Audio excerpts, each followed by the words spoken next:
Bom dia!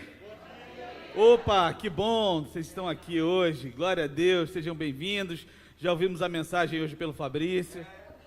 Olha, se o Fabrício de bermuda tá assim, meu irmão, imagina esse homem de calça. Se botar a gravata, meu irmão, ele pula e rodopia aqui, faz os negócios aqui sinistro. Vai voar, vai voar, vai voar. Sejam todos bem-vindos, feliz de ver o Nilton e a Renata aqui com a gente, sua família também, um beijo para vocês, viu? Os nossos jovens todos aqui em peso também, que felicidade ver isso, né, gente? Hoje a gente tem culto dos jovens, a mãe da Rosane que está ali também, um beijo, minha irmã, seja bem-vinda, aqui é a sua casa, né? Você que nos assiste também, seja muito bem-vindo. Vou mandar um alô para o pessoal que está lá no YouTube. Está lá o Pedrão, meu sobrinho, o Rodrigo, a Camila, um beijo. Camila, Léo e João, um beijo para vocês. Deus abençoe a vida de vocês. Dona Ivanilde, a Cris, que está lá no Recife. Deus abençoe sua vida, Cris. A Verinha, um beijo, Verinha. A Andréia, a Deia, né, do Digão, Yasmin. Dona Neuza e seu Armando, um beijo. Que saudade de vocês. Faz um ano que eu não vejo Dona Neuza e seu Armando. Que saudade, que falta que eles fazem, né? Vamos orar para que essa situação passe o quanto antes. A Deia do Armando, a Deia e o Armando e a Amanda também está lá, estão lá. Um beijo para vocês. O Paulo Silva, Deus abençoe sua vida, meu irmão. A Jane está aqui, não vou dar alô para ela, que ela já está aqui. E o Marcelão também está aqui. Deus abençoe vocês. Dando continuidade à nossa série de mensagens, o caminho da felicidade, eu quero convidar você a abrir a sua Bíblia no Evangelho de Jesus, segundo escreveu Mateus, no capítulo 7, versículo 15. Mateus, capítulo 7, versículo 15. Se você precisar de uma Bíblia, é só levantar a mão que alguém leva até você. Você que está em casa, novamente eu insisto, use a sua Bíblia de papel. É importante você ter esse contato com as Escrituras. É importante que você manuseie a Sagrada Escritura, a palavra do Senhor. Deixa eu tirar isso aqui daqui, porque o pessoal aqui do louvor é meio atrapalhado, eu posso derrubar. Nada. Mateus 7, 15 a 23. Página aqui é 959. Mateus capítulo 7, do versículo 15 ao versículo 23. Mateus capítulo 7, do versículo 15 ao versículo 23. Tem alguém precisando de Bíblia ali?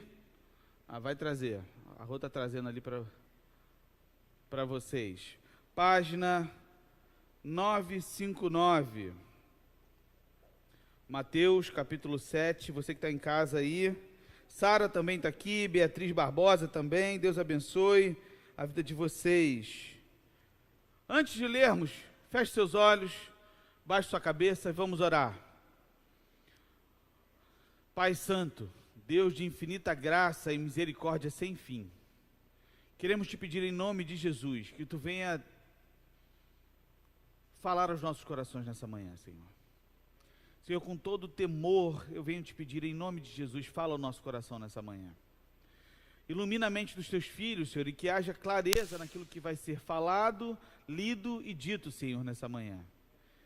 Que haja temor, que haja graça, que haja misericórdia, e que haja, sobretudo, no nosso coração, conversão de caminho, para um novo caminho. Para a glória do teu nome, eu te peço, ergue a tua cruz aqui, que eu diminua e que tu cresças, para a glória do teu nome, em nome de Jesus. Amém. Acompanhe comigo aí a leitura. Cuidado com os falsos profetas, que vêm a vós disfarçados em pele de ovelha, mas interiormente muitos me dirão: Senhor, Senhor, nós não profetizamos em teu nome? Em teu nome não expulsamos demônios? Em teu nome não fizemos muitos milagres? Então lhes direi claramente, várias vezes: diga-me com quem tu andas, que eu direi quem tu és. Interessante que esse é um ditado popular que todo mundo aqui conhece, que diz muito sobre nós, e diz muito também sobre quem anda com a gente, porque você pode ser a referência negativa. Se você nunca ouviu isso, é porque você é a referência negativa. Fica a ideia, fica a dica. Fica a dica. E é muito interessante falar sobre isso, porque as companhias, a Bíblia diz que as más conversações corrompem os bons costumes.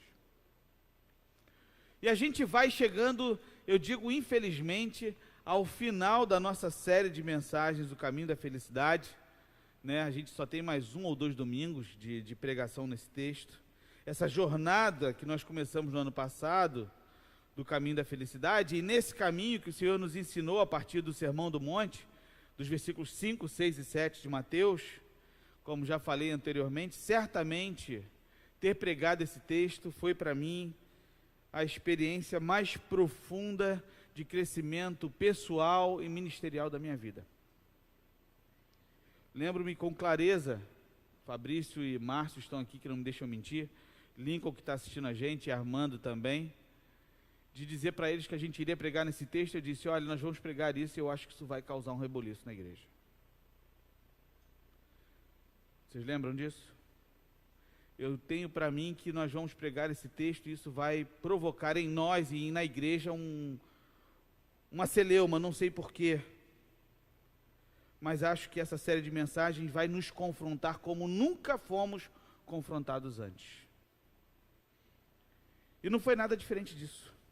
Houve dias que eu não tinha condições de subir ao púlpito para pregar. Em que o que Deus tinha colocado no meu coração, por mais que eu tentasse passar por cima daquilo que eu estava sentindo, era como se eu sentisse um profundo constrangimento e um incômodo de estar falando as coisas que o Senhor colocou no meu coração naqueles dias.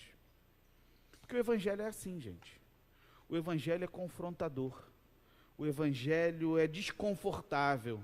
Mais do que isso, o Evangelho é altamente perigoso. Aqui é um lugar perigoso de se estar.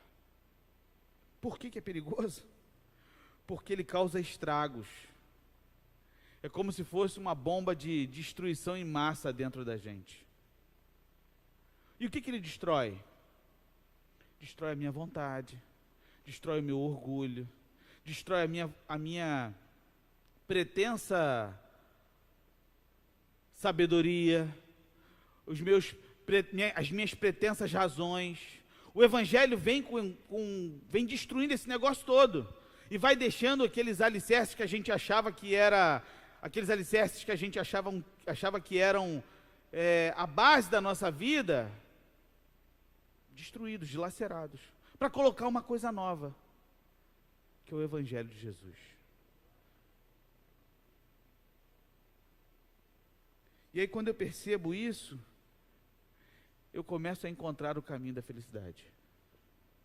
Porque eu descubro que a felicidade não é um local, uma conquista, um objetivo, uma meta, um bem, um casamento, uma casa, emprego, dinheiro. Aí eu entendo que o caminho da felicidade é andar com Jesus e Ele andar comigo. A verdade, a vida, o caminho, é a vida se mostrando e encontrando sentido e propósito na caminhada. E aí finalmente eu descubro o caminho da felicidade. Na semana retrasada eu falei dos 2 caminhos, vocês lembram? Do caminho estreito e do caminho largo. Até a Rosana falou que o toco pegou fogo. Versículo 13 do capítulo 7, mantenha sua Bíblia aberta, diz: entrai pela porta estreita, porque larga é a porta, espaçoso o caminho que conduz à perdição. E são muitos os que entram por ela. Versículo 14, pois a porta é estreita e o caminho que conduz à vida apertado, e são poucos os que a encontram. E naquele domingo nós aprendemos que o caminho estreito é o caminho de viver o Evangelho na sua integralidade, ou seja, o melhor discurso que existe é o discurso da vida vivida. A gente é muito mais conhecido pelo que a gente faz do que pelo que a gente fala. E por isso que o Evangelho causa esse constrangimento em nós, porque a gente precisa todo o tempo rever aquilo que a gente fala e aquilo que a gente vive, para tentar viver aquilo que a gente fala. E o caminho estreito é o caminho que é traçado por aquele que entregou o seu coração a Jesus, trouxe a sua mente cativa a Ele, ao Espírito Santo, trazendo a sua própria vontade, dizendo: Senhor, que não seja feita a minha vontade, mas que seja feita a sua. É viver a verdade de verdade. E aí, se a gente pode resumir o caminho estreito de Jesus em uma palavra, essa palavra é renúncia. Jesus vem ensinando desde o capítulo 5, o ensino do verdadeiro profeta, aquele que, na hora de encerrar, nos chama a atenção para uma coisa muito importante. É o texto que a gente leu hoje. Ele vem falando sobre muitas coisas da vida cristã. Aliás, o Sermão do Monte é tão importante que Mahatma Gandhi, apesar de não ter sido um cristão, ele disse: se toda a literatura do mundo se acabasse, fosse destruída por algum motivo, e só restasse Mateus capítulo 5, 6 e 7, seria suficiente para reconstruir uma sociedade mais íntegra, justa e ética. Tamanha é a profundidade do que a gente está lendo aqui no Sermão do Monte. Aí Jesus vem: ei pessoal, cuidado com os pregadores, eles são muito sorridentes, a sinceridade deles é fabricada, eles não perdem nenhuma oportunidade para depenar vocês, se é que vocês me entendem. Não fiquem impressionados com o carisma, procurem o caráter, importa o que os pregadores são, não o que dizem. Um líder de verdade jamais vai explorar as emoções ou o dinheiro do povo. As árvores doentes, com seus frutos podres, serão cortadas e queimadas. Saber a senha correta, por exemplo, Senhor, Senhor, não levará vocês a lugar nenhum comigo. O que se requer é obediência, é fazer o que o meu Pai deseja. Posso até ver a cena, no juízo final, milhares vindo em minha direção e se justificando: Senhor, nós pregamos a mensagem, expulsamos demônios, e todos diziam que nossos projetos eram patrocinados por Deus. Sabe o que eu vou responder? Vocês perderam a oportunidade. Tudo que vocês fizeram foi me usar para virarem celebridades. Vocês não me impressionam nem um pouco. Fora daqui. Essa é a versão da Bíblia, a mensagem de Eugene Peterson, para esse texto que a gente leu. Jesus começa dizendo que os falsos profetas parecem inofensivos. Olha o que diz o versículo 15. Cuidado com os falsos profetas, que vêm até vocês disfarçados em pele de ovelha, mas interiormente são lobos devoradores, lobos devoradores. E aí Jesus usa a linguagem mais próxima e clara daquele povo. O lobo era o inimigo natural das ovelhas, que ficavam totalmente sem defesa diante do seu predador. Mas Jesus, como um bom pastor, diz para os pastores, diz para mim e para você, para termos cuidado com essa gente. Nos alerta para avisarmos aos irmãos dos mentirosos, assassinos da verdade, que andam com a Bíblia na mão, que tem voz mansa e sedosa, mas os seus dentes são afiados, são devoradores. Ele diz: cuidado com essa gente. Os falsos profetas, quando você vai olhar a Bíblia, já existiam no Antigo Testamento. E aí quando a gente vê Jesus falando, e o restante dos evangelhos, as cartas de Paulo, no tempo determinado eles surgirão como se fossem anjos de luz.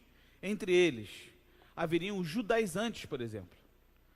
Abra sua Bíblia aí em 2 Coríntios, capítulo 11, versículos de 13 a 15. 2 Coríntios, capítulo 11, versículos de 13 a 15. Quem achar pode ler aí, por favor. Isso. Esses homens são falsos apóstolos, obreiros desonestos, disfarçando-se de apóstolos de Cristo. E não é de admirar, pois o próprio Satanás se disfarça de anjo de luz. Portanto, não surpreende que também seus servos se disfarcem de servos da justiça. A fim deles será de acordo com as suas obras. Olha o que o apóstolo Paulo está dizendo. Havia uma celeuma na igreja de Corinto. Eles queriam dizer que era a graça mais a lei. Aí ele diz: esses homens são falsos apóstolos, obreiros desonestos, disfarçando-se de apóstolos de Cristo. Não é de admirar, pois o próprio Satanás se disfarça de anjo de luz. O que o apóstolo Paulo está dizendo? Que os falsos profetas são como Satanás disfarçado de anjos de luz. Não é gente que se engana, que é equivocada, que tem uma teologia mais ou menos. É gente do mal, que engana. Por fora parecem ovelhas, mas por dentro são lobos devoradores, são mentirosos, malditos, gente sem escrúpulo, aproveitadores. Acompanha comigo o que o apóstolo Paulo diz a Timóteo na sua primeira carta, no capítulo 4, nos versículos de 1 a 5. Ele diz assim, olha, o Espírito afirma expressamente que nos últimos tempos alguns se desviarão da fé e darão ouvidos a espíritos enganadores e a doutrinas de demônios. Apóstolo Paulo está falando isso. Versículo 2, sob a influência da hipocrisia de homens mentirosos, que têm a consciência insensível. Eles proíbem o casamento e ordenam a abstinência de alimentos que Deus criou para serem recebidos com ações de graças pelos que são fiéis e conhecem bem a verdade. Visto que todas as coisas foram criadas por Deus, são boas. Nada deve ser rejeitado se for recebido com ações de graças, pois são santificadas pela palavra de Deus e pela oração. Olha o que o apóstolo Paulo está dizendo, Cláudia. A influência da hipocrisia de homens mentirosos, que têm a consciência insensível. Antes, no versículo 1, ele diz, o Espírito afirma, ele não está falando que ele afirma, ele diz, o Espírito Santo afirma, que nos últimos tempos, nos nossos tempos, alguns se desviarão da fé, e darão ouvidos a espíritos enganadores, e a doutrina de demônios. O falso profeta diz que é errado o que o Evangelho não diz que é errado. Ele inventa doutrinas, ele inventa coisas para aprisionar o povo. Ele inventa histórias para tornar você dependente dele. Você precisa ouvir a voz daquele pastor. Você precisa receber a oração dele. Você precisa pedir que ele venha orar a sua casa, orar o seu carro, ungir o seu carro, ungir a sua vida. Não. Apóstolo Paulo está dizendo, isso é doutrina dos demônios, impondo sobre as pessoas ordens que Jesus nunca ordenou. Por exemplo, esse tipo de gente diz, você quer ser abençoado? Está desempregado? Passando por prova financeira? Ele não diz, você é brasileiro. Não, ele não diz isso. Você vive num país de terceiro mundo, extremamente desigual, com muitas dificuldades. Não, ele vai dizer, tem pecado. Você sabe o que você está fazendo? Você tem pouca fé. O que é fé para ele? Dinheiro. Como é que é a demonstração de fé para ele? Oferta. Então entrega aqui a oferta que Deus vai te abençoar. Você está sem fé, você precisa semear com fé. Mas com muita fé mesmo, tem que ter muita fé, porque está pandemia, né, gente? Então você precisa ser aquilo que, ele pega aquele texto de Isaac, né, que Abraão é convidado por Deus para sacrificar Isaac, ele diz, você precisa entregar o seu Isaac. Aí a pessoa entrega o carro, entrega a casa, entrega as suas economias, para esse tipo de ladrão, vagabundo, mentiroso. Aí ele diz, quando você faz isso, você se torna cobrador de Deus. Deus começa a te dever. Outra coisa que ele diz é, olha, se você não der o seu dízimo, você está em pecado, hein? E Deus vai te cobrar. E tem mais, hein? Quem deve a Deus, paga o diabo. Deixa eu te fazer uma pergunta aqui, você que está em casa. Você acha mesmo que Deus está interessado no seu dinheiro? Deus não precisa do seu dinheiro, exatamente, Cláudia. Ele é o dono do ouro e da prata, Ele é o provedor de todas as coisas. Deus não precisa do seu dinheiro. Se alguém disser que Deus precisa do seu dinheiro, você o repreenda em nome de Jesus, porque isso é doutrina dos demônios, de Satanás, engano. Ladrões, safados, vagabundos, raça de víboras. Deus não precisa do seu dinheiro. Deus quer que você confie nele e não no seu dinheiro. São coisas diferentes. A oferta que você traz é uma entrega ao Senhor, dizendo: Senhor, eu não confio nas minhas economias, eu confio em Ti. Não é uma troca, não é barganha com Deus. Você não precisa barganhar com Deus. Você foi salvo pela graça, você é abençoado pela graça dEle. Ele faz tudo por você, não é você que faz nada. E aí tem uma outra coisa que você precisa entender. Se colocar medo em você, não é de Deus, não vem de Jesus. Porque a Bíblia diz que o verdadeiro amor lança fora todo medo. O caminho de Jesus é o caminho da felicidade, é o caminho da liberdade. E isso é uma liberdade aterrorizante. Porque é o caminho do vinde a mim, todos vós que estáis cansados e sobrecarregados, que eu vos aliviarei. Tomai sobre vós o meu jugo e aprendei de mim, que sou manso e humilde de coração, e acharei descanso para a vossa alma, porque o meu jugo é suave e o meu fardo é leve. Em segundo lugar, olhando para esse texto, os falsos profetas são conhecidos por suas doutrinas e suas obras. Versículos 16 a 18. Acompanha comigo aí. Pelos frutos os conhecereis. Por acaso colhem-se em uvas dos espinheiros? Ou figos de plantas com espinhos? Assim, toda árvore boa produz bons frutos, porém a árvore má produz frutos maus. Uma árvore boa não pode dar frutos maus, nem uma árvore má dá frutos bons.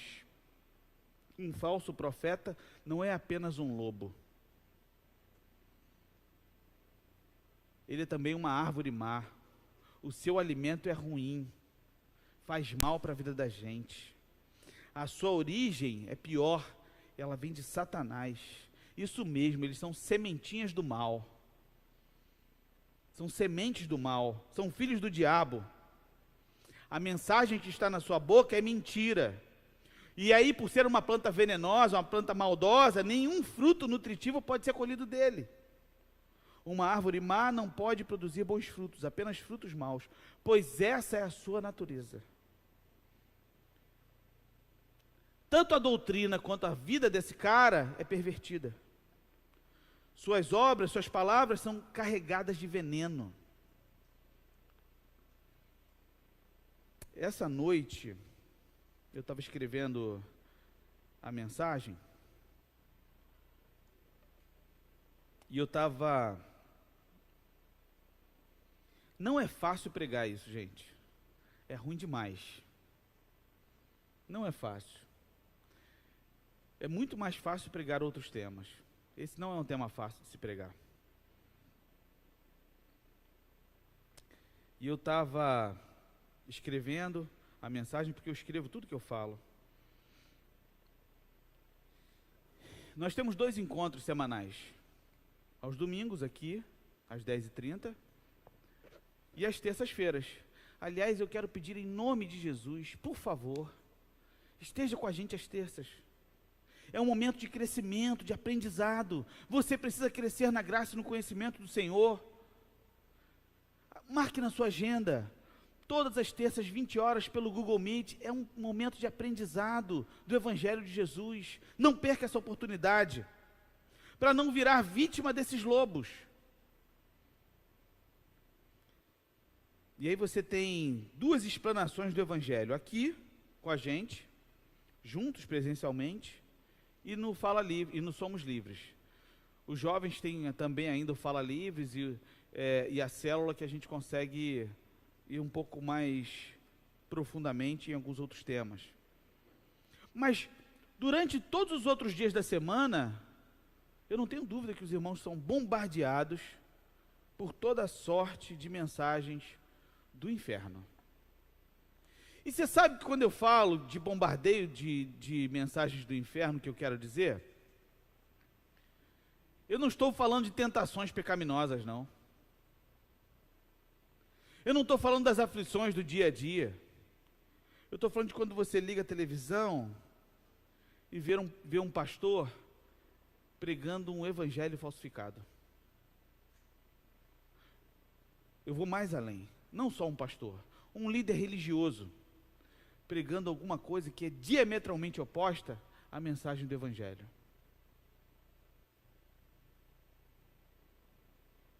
Gente do inferno. E aí eu quero que você me ouça com todo o carinho, amor e atenção do mundo.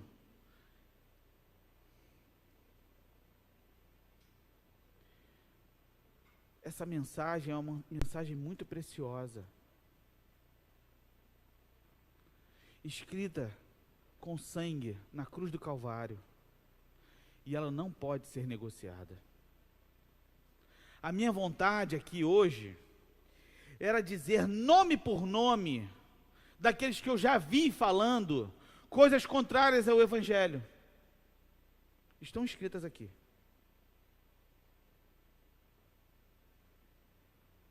Os nomes deles estão aqui. Mas eu não quero falar o nome de ninguém.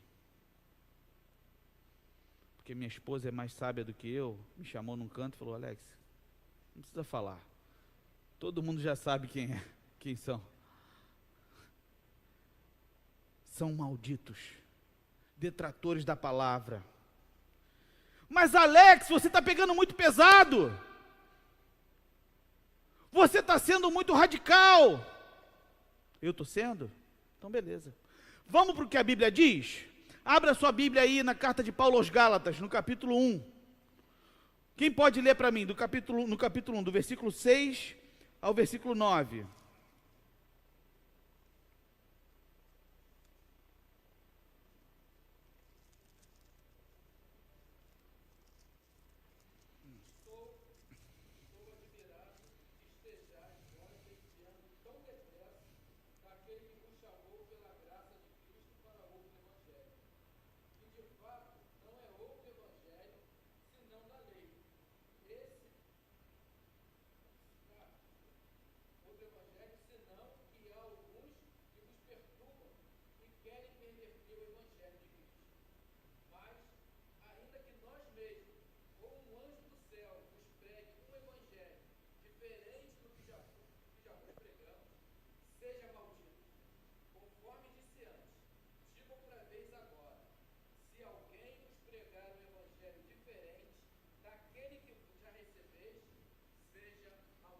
Eu vou ler para o pessoal que está lá em casa, que não abriu a Bíblia, ou que não pode estar com a Bíblia agora.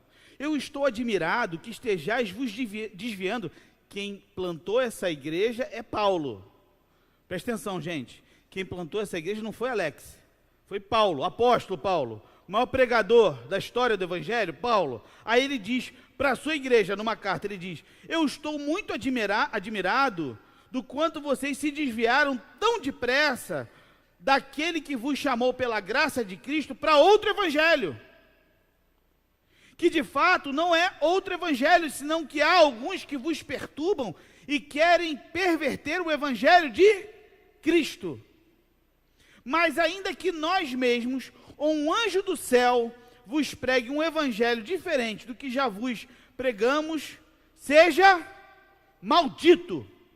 Aí ele repete: conforme disse antes, digo outra vez, agora, se alguém vos pregar um evangelho diferente daquele que já recebestes, que seja maldito. Sou eu que estou chamando de maldito? É a palavra. Se você é seguidor de Jesus, você tem que concordar comigo que essa gente é maldita. Esses homens são malditos. Preste atenção, não estou falando do povo. O povo é crente, vai para o céu, vai estar com a gente na glória com Jesus. Mas essa liderança da igreja evangélica brasileira, da igreja cristã no Brasil, é maldita. Digo isso sem medo, porque fui chamado por Deus para falar a verdade do evangelho. Doa quem doer. Essa não é a mensagem fácil de ser pregada. Seria muito mais confortável vir aqui e falar sobre amenidade, prosperidade, cura, libertação, mas eu não posso fugir do compromisso que Deus me deu. Nós estamos pregando expositivamente, ou seja, versículo por versículo, parte por parte, sem negociar uma parte do texto bíblico. Não sou eu que trago esse tema, é a palavra que traz. Nenhum outro tema aqui foi trazido por mim, mas sim pela própria palavra, pela própria Escritura.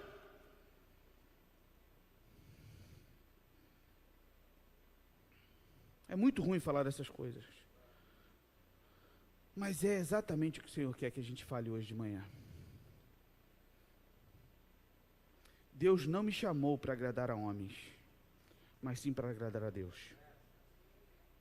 Deus não me chamou para agradar a homens, mas sim para agradar a Deus.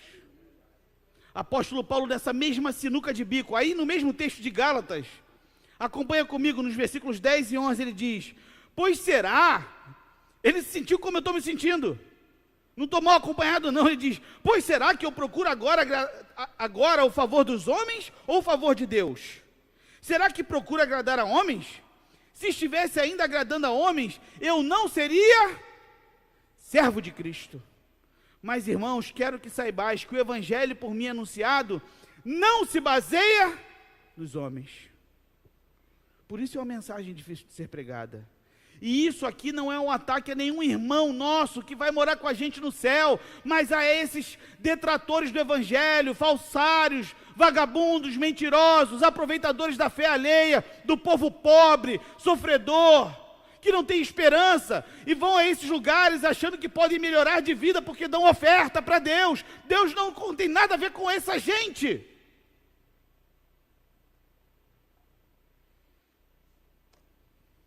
Amém?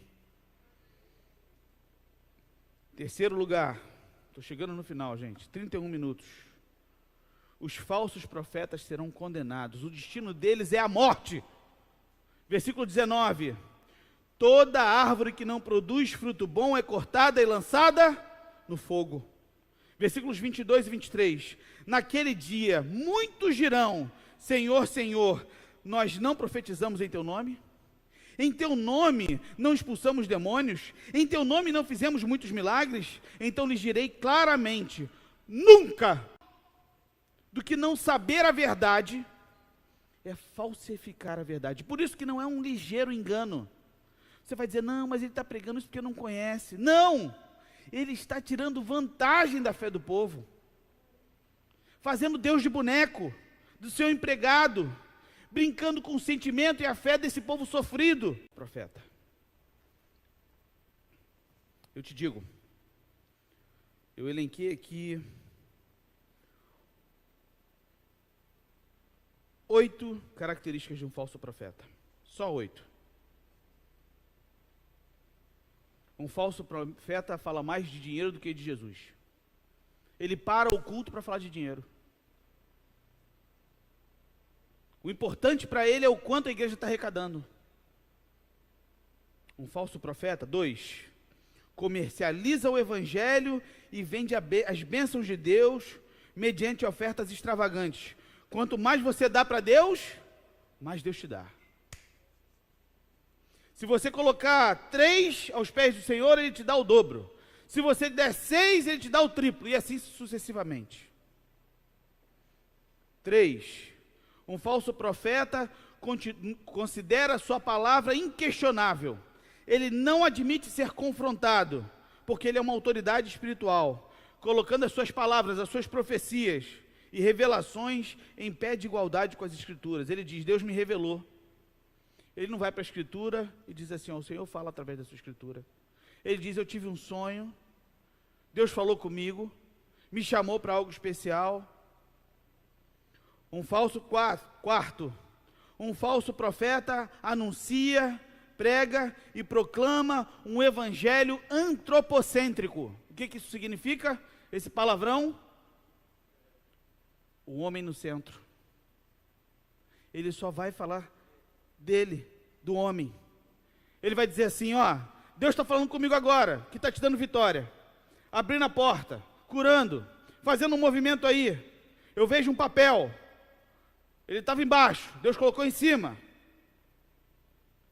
Toda a mensagem dele é única e exclusivamente para falar sobre a sua vida financeira, sobre a sua vida sentimental, sobre doença, sobre prosperidade. É só sobre isso que ele fala.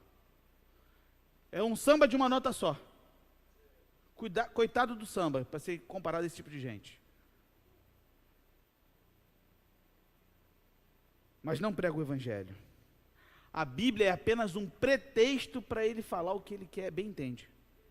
É heresia. É pretexto para heresia. Quinto lugar, Um falso profeta quer te deixar dependente dele. Ele não prega a liberdade. Ou seja, ele não quer que você cresça. Muito pelo contrário, quanto mais você precisar dele, melhor.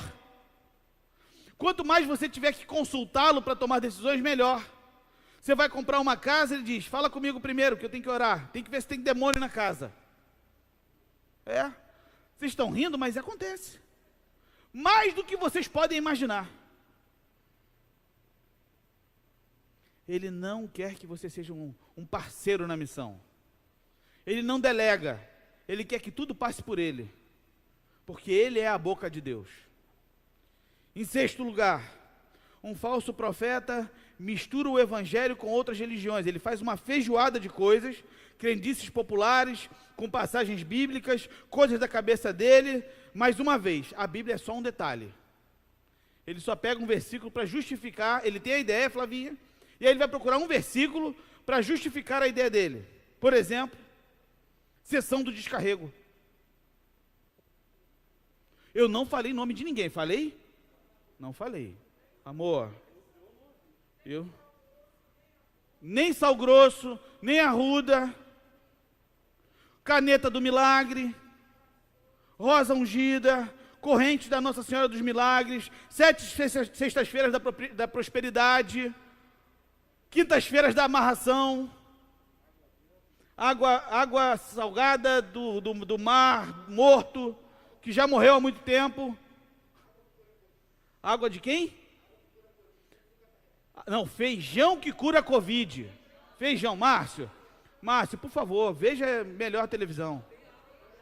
Márcio, se você não sabe o que é falso profeta, depois eu te ensino. Não é a água abençoada que cura a Covid, é o feijão abençoado. Tem um copinho, tem a água também? Peraí, Márcio está por dentro, hein? Peraí, gente, tem o feijão que cura a Covid e tem a água também? É o kit Covid. Melhor do que a cloroquina. Sétimo lugar, um falso profeta tem sede de poder, vive pelo poder e ama o poder e o dinheiro. Vocês acham que a igreja evangélica precisa de bancada de deputados?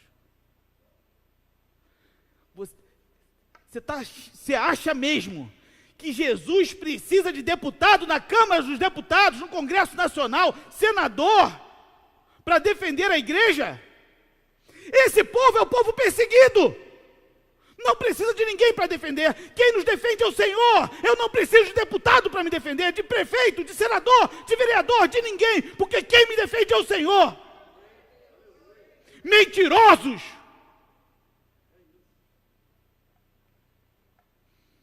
Tá calor, hein?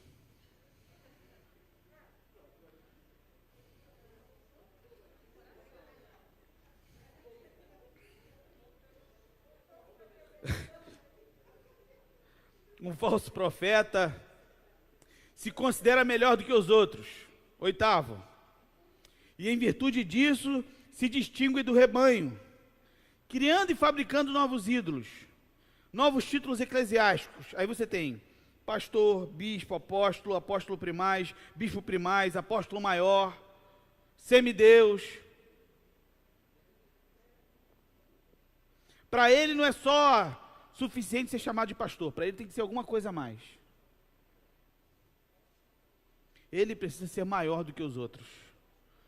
Ele ainda não entendeu que Jesus diz que no reino de Deus, o menor é o maior. No reino de Deus, o maior serve ao menor. Por isso que o evangelho é tão confrontador, é tão desconfortável, porque ele vai contra a nossa vontade. Naquele dia, muitos me dirão: Senhor, Senhor, nós não profetizamos em teu nome? Em teu nome não expulsamos demônios? Em teu nome não fizemos muitos milagres? Então lhes direi claramente: nunca vos conheci, afastai-vos de mim, vós que praticais o mal. Fazer milagres e maravilhas não significa presença de Deus.